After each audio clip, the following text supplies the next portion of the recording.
A fence will be installed to protect a handful of Lanikai homes from rock falls, but in order to put that protection in place, a number of residents will have to be cleared from their homes. Here's KITV4's Paul Drews. Usually the activity above Laura Christensen's Lanikai home involves hikers headed to the pillboxes high in the Ko'olau Mountains for a spectacular view. But construction crews have been hiking up here for a different reason, to clear a path for 766 feet of protective fencing.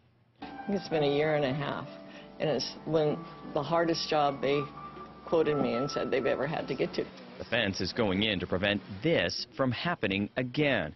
In 2007, a boulder came crashing down, smashing through a room and doing a lot of damage to a home on Ko'olau Place.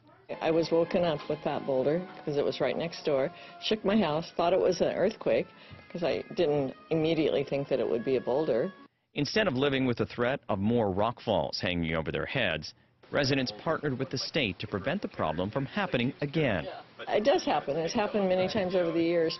The Department of Land and Natural Resources will pay out the initial $1.2 million to put in the impact fencing. Then residents will be responsible for maintaining the fence.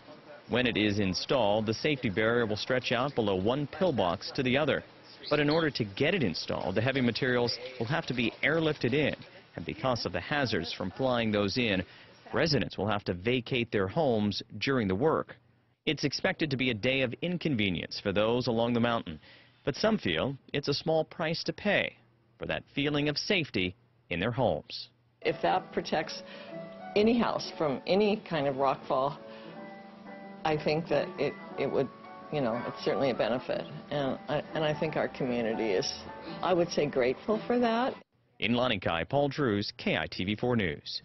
And the fencing material is expected to be flown in tomorrow between 8 and 4:30, weather permitting. Now, only Lanikai residents on the mountainside of Ko'olau Place will need to be temporarily vacate their homes. A special duty officer will also be on assignment to keep people off the road below the fencing areas.